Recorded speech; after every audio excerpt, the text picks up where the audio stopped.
All right, police are auditing their physical requirements or physical fitness requirements for recruits after 3 recruits were found to have been admitted to police training who didn't pass the physical exam, which is called the PAT, the P-A-T.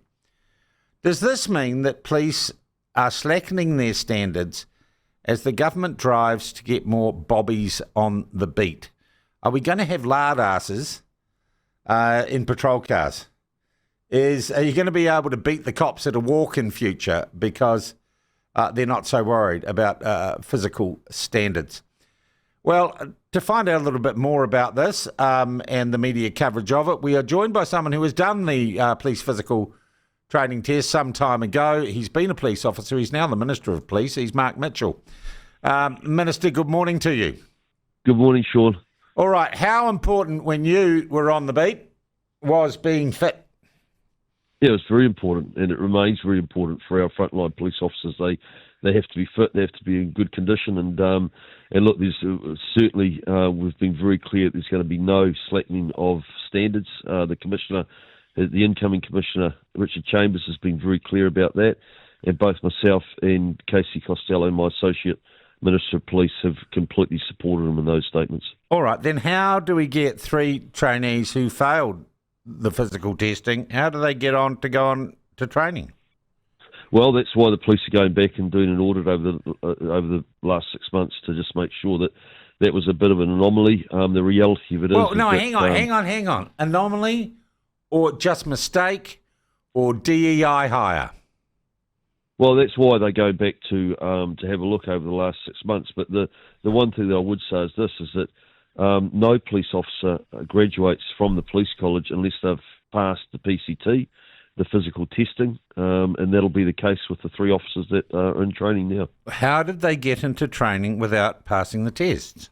Well, that's what the police, that's an operational matter. Well, the audit you said is going back 6 months. That's going to look at trends and everything.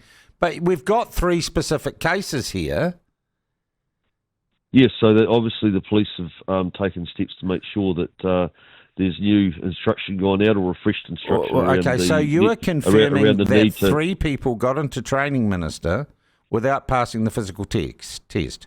Yes, correct. How did that happen?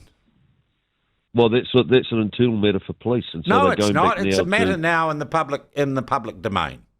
And it's causing public concern. Matter. So surely the police can come to you within a day and say, this is the reason we let them in. Have they done that? Well, it's an operational matter for police, and police are taking steps to go back and find out what has happened. But I think the important thing for me to do is to reassure everyone that any officer that did come in that hadn't passed the initial test to go to the college will not be graduating or leaving unless they meet the physical requirements. Right. So they may have looked, and we can only speculate, as you're not giving me any facts and the police haven't given you facts. We can only speculate they were otherwise good applicants, and they said they had the flu that day, we'll give you another crack at the physical. I don't know the details of each specific case, but the police are looking into that, and like I said to you, there is an operation. Would you be concerned if that were not the case and they were hired because they were the right ethnicity, or because they were transgender, or they were somehow otherwise desirable in a DEI kind of way? Well, my expectation is that people are hired on merit. Simple as that. Is that the way things have always been working in the police, though? Well, I'm not going to comment in terms of what happened prior to us coming into government, but certainly since we've come into government, the expectation is that people are hired and recruited for the police on merit and capability. Okay, if that wasn't the expectation prior to you coming into government, is it possible that a few people still selecting candidates didn't get that memo, as it were? Well, I'm not going to speak to that. All I can speak to is what we have, our expectations as the incoming government, or a government that's been in place now for 17 months.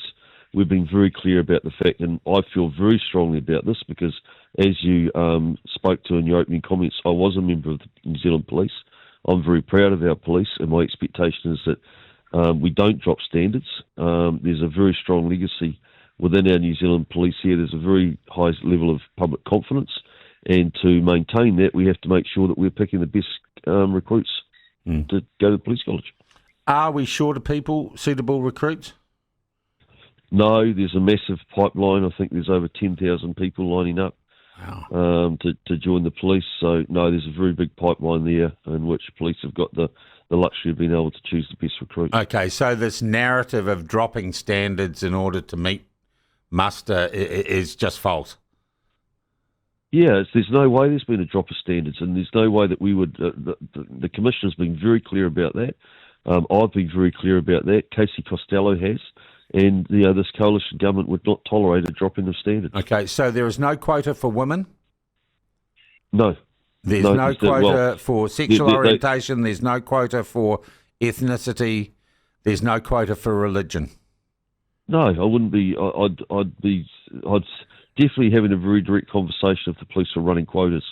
They should be hiring people just purely off. Hang on, you said, why did you use the word should? Why can't you say they are?